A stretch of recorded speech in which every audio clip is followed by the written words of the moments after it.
Welcome back to the Plan Your Federal Retirement Podcast. I'm your host, Micah Shalansky, and today we are going to get into a really passionate topic about us. We talk a lot about the technical stuff, which I love. Quite frankly, I love geeking out on that stuff. I love geeking out on taxes. I love going through that. And these are things that sometimes we think we can't control. These are things that sometimes we think are not part of the equation. And what I'm going to tell you, they're 100% part of the equation. And to help me get more in depth in this conversation, I've been doing this for around 25 years, helping clients retire, going through this. But I invited back on the podcast a great advisor working in our office, John Raleigh. And so John's back on the podcast. And John, you've been doing this for, what do we say, about 31 years. Is that correct? 31 years. I've been through a lot of ups and downs with this, the markets in this career and dealing with money. So. Yeah, emotions, markets, like all of those things, right? That go hand in hand. And the more time progresses on, the more everything repeats itself. Isn't that true? It just comes in a different package, but yeah, it seems to be all about the same. Exactly. It was a different label, right? There's always another event coming around the corner. I feel like it's completely different and new. It has a different label. I'll grant you that, but they're very similar. And so, John, let's talk about one of those things. And this came up when we were pre-gaming this. We had a slightly different plan for the podcast, but as we started talking, I was like, wow, this is actually something that we see happen a lot and have a big impact. And it's how money actually can hurt. And we need to talk about this in multiple contexts, not only yourself, but your spouse, but your kids. But one of the things they don't talk about in the CFP program, well, I don't know, it's been 20 years since I've taken it, right? So maybe they do it now, but they didn't talk about it then. I still don't hear it talked about enough right now, which is the emotional decisions around money and how money used incorrectly can cause a lot of pain. There's no doubt about it. People just don't understand. Well, I say people.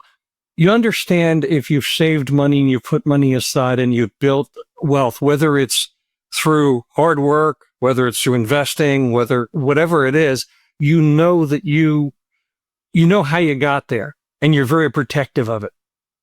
Unfortunately, if you're not in that building process, you're in the receiving process at some point in the future, it's very difficult to understand how difficult it is. And it's very difficult to understand the value of the amount of money that's there and how difficult it is to replace it.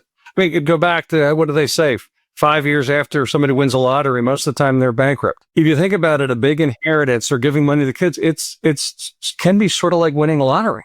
Now, and this is not just the aspect of just an inheritance when you pass away. This could be giving money to kids while you're alive. This could be spouses, right? Not all spouses are the same with how they handle money and going through things. And we have to remember that money is a tool. And how we use that tool is going to have a very big impact on the difference, right? It's saying, okay, great. Well, I have a hammer and I need a hole in order to put something in. I could use a hammer to create a hole. Okay, it's probably not going to do a really great job. It's going to get a hole done at the wall at the end of the day. But you know what? If I had a saw or, with another tool, I could do a much better job getting it done. And that's the same thing we talk about with money. People tend to think that money solves problems. Money doesn't. Money amplifies issues. And so if you're in a good state and you're in a good financial decisions and you get money that you can understand, very key concept right there is understanding it, money's going to help in a lot of ways. If you cannot understand the money, now all of a sudden we've created this massive issue. And this has nothing to do with intellect either. This doesn't matter how smart you are. I've seen extremely smart people, multiple PhDs, etc., be absolutely horrific with money. And I've seen very simple blue collar workers just be really disciplined about money and really create wealth. So these two things aren't connected. It's about discipline, it's about habits, and money intelligence or emotional intelligence around money is what I would say are really key components of this flow. What do you think about that, John? I think totally. I mean, you brought up a point of, I'm in Florida, so I'm in a mostly retirement community. And when I came down here to Florida, there was the retirees, the professionals that service the retirees, and the service industry, and that was it. There were very few families with kids and stuff. It was a different place. And it was amazing.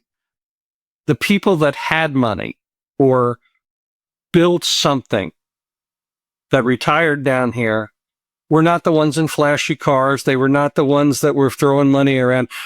And yet they were retired CEOs of major corporations. Depending on where it comes from, money can be extremely positive and it can be a major deterrent. And unfortunately, the deterrent ones are the ones that we run across every once in a while. So let's kind of talk about that, right? When we're talking about money and how it impacts things, a couple of things come to mind. And John, you brought up a great thing. If people don't have experience with things, the people that win the lottery, right? This is just like, in my opinion, reading a book about swimming, but never getting in the water.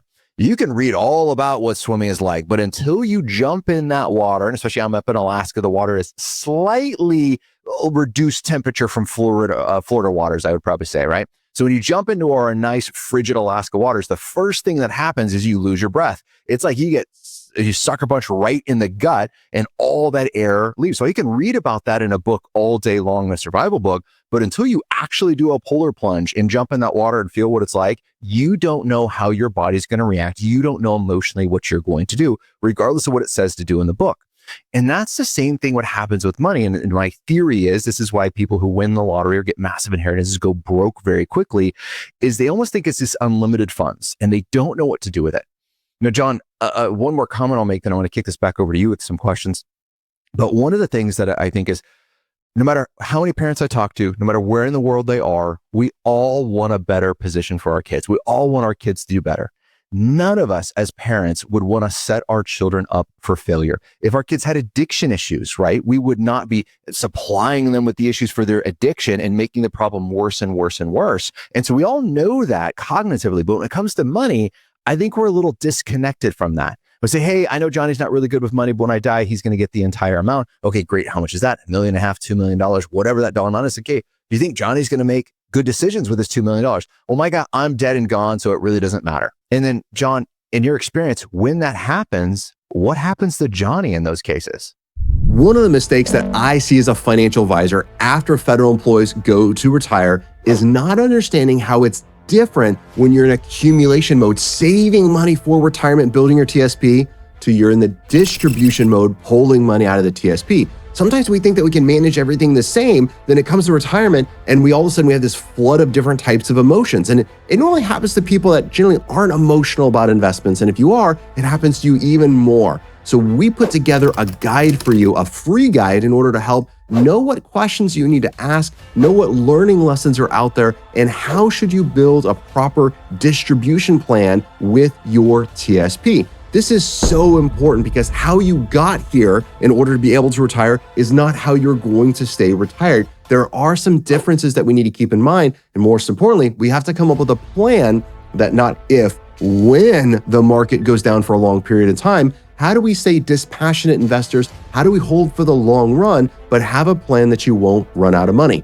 In order to get your free guide, jump on our website at planyourfederalretirement.com/TSP after retirement. That's planyourfederalretirement.com/TSP after retirement. Take control of your retirement savings. Get this guide so you can make smarter decisions about your retirement. So then, happy planning. That's unfortunately a very sad thing because they don't know how to manage it. They don't know how hard it is to build it. So therefore, it's easy to spend. I have seen numerous times someone will receive $1 million and they don't think about going out and spending $100,000 tomorrow. Why isn't that $1 million at the end of the next year? I mean, in other words, they don't understand how hard it was to get that money in and how to take that money out. It's really sad because whether it's a parent trying to take care of a child while they're alive, where there's some really good things parents can do to help a child or even an adult child. But when they're gone, unfortunately, yes, you're not here, but a lot of times you made decisions through your life being the parent in how to handle the money. And it's why you were so successful.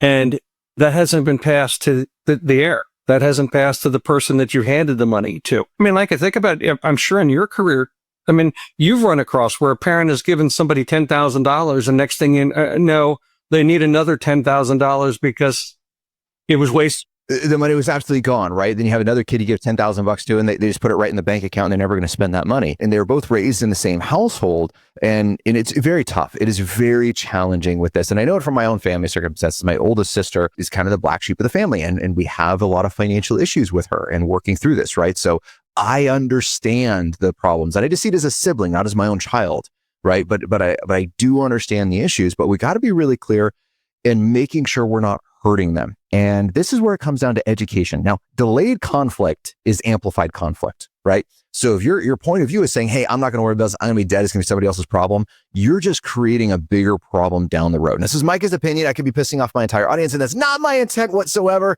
But John and I have these conversations with widows. We have this conversation with, people that inherit money when we're sitting on side of the table and be like, hey, this isn't what Bob and Sue would have wanted, but this is what they're doing with it. And so the reason we want to talk about this is share some of these issues and kind of talk about some solutions with that. So, John, we could spend all day on this podcast, quite frankly, talking about things that have gone wrong, different situations. I mean, massive taxes having been paid, millions of dollars being spent within a couple of years, someone else coming in, taking advantage of a spouse and blowing all of the money, right? There's a lot of things we can do. But instead of focusing on the problems, let's talk about some solutions. So what are some things that, let's say someone is built up a very nice nest egg, right? They really haven't talked about money with their kids. And now, regardless of their age, their kids are adults now, but they're a little bit concerned. It says, hey, if we give this money to them, what's going to happen with it? What are some things we could do while they're alive? First, I wanted to just jump back to complete my wife, what you had said there. Making a decision is important, but not making a decision is making a decision. If you decide to bury your head and say, whatever happens, I'm not going to be here, you've made a decision that it's okay. Whatever happens, happens. That's where it starts. And then once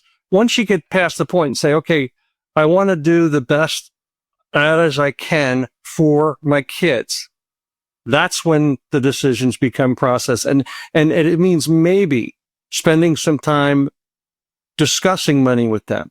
And I know this is a hard thing to do. My grandparents' generation never talked about money. My parents' generation were very, very reserved about talking about money. Nowadays, because of the internet and everything, everybody talks about money and talks about it all the time. And there's all sorts of crazy ideas that come up. But talking with your kids, helping them understand what a dollar means and what taking a dollar or piece of that dollar out, how that affects it long term is really important. And you can say compounding money, investing, rates of return, all this other stuff. It doesn't matter because they're not experiencing it. One of the solutions might be trying to maybe take baby steps with them before you're gone, if it's going to be a gift, or while they're living, and sit there and say, okay, I'm going to have you manage this sort of money and gift it to them and say, let's see how you handle it. Oh, John, I love that. Now, one of the things that we always talk about it in my family is a prophet's not known in his own village, right? So what does that mean? Parents don't know anything to their kids. It gets to a certain point where the kids start to coming back to you and seeing that.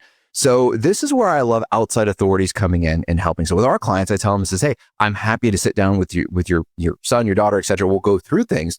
Now, funny thing is, I'm probably not going to tell them any brand new information that you don't already know, but they're going to hear it completely different, right?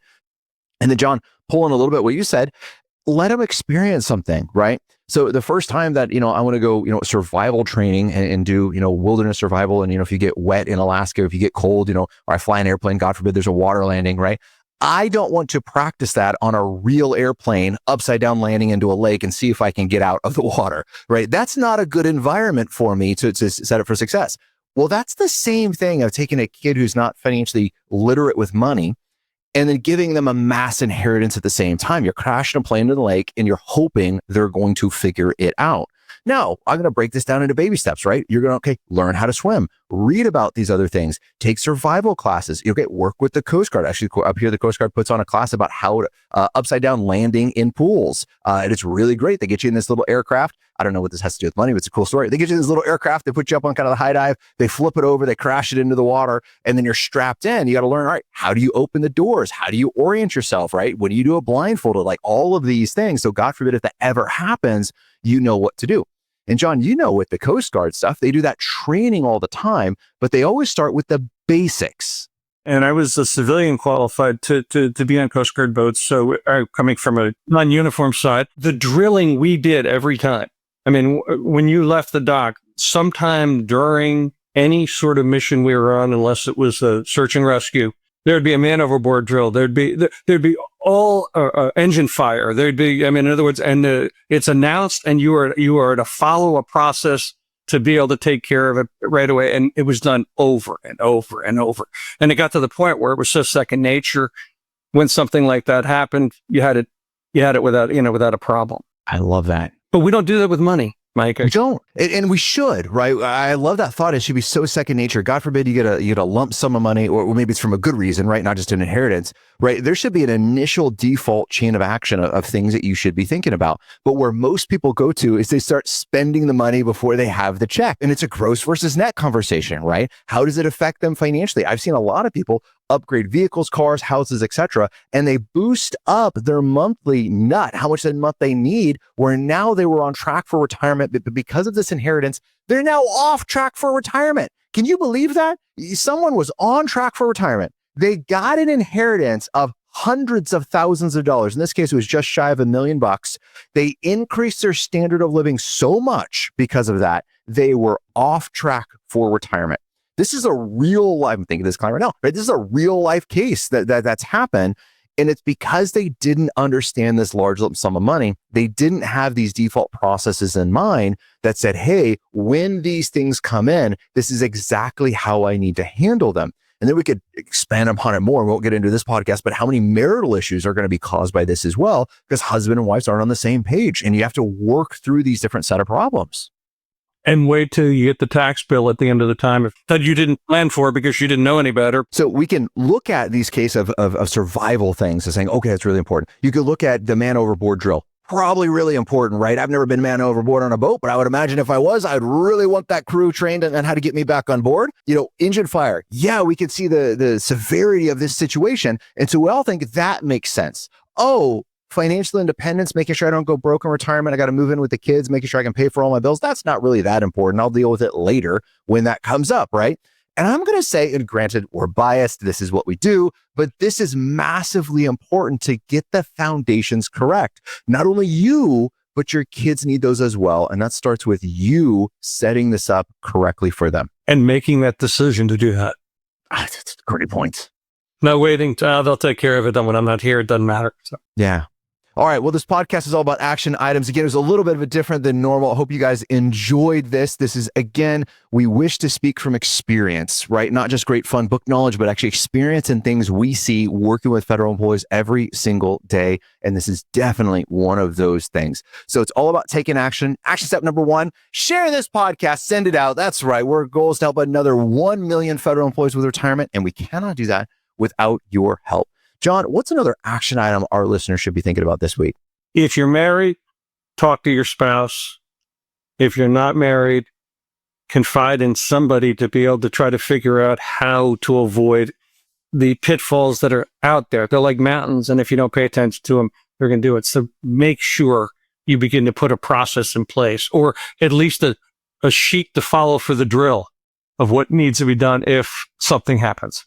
That's what I was going to say is I want a simple one pager, right? In case of emergency, right? Something of this nature happens. What are we going to do? It's always easier to talk about that before the event has taken place, when there's less emotions, not none, but less emotions on the table to go through that action plan. And sometimes with my clients, and sometimes the conversations are a little tough, their action plan is simple as call Micah. That's it. They said, you know what, this is too much for us to handle. We're going to call Micah. Actually, I have a couple of those calls this afternoon of things that have came up, sudden changes in the client's life. And they're like, hey, we just need to talk with you before we've already mentally started spending this money. But before we do the rest of this, right, what steps do we need to take? And we're going to sit there and just handhold them, walk them through these things. That doesn't mean you got to hire us, but you have to have a process for that to go through. So John, I love that action item. It's fantastic. Perfect. Well, John, as always, thank you so much for joining us on the podcast. To all of our listeners, until next time. Happy planning.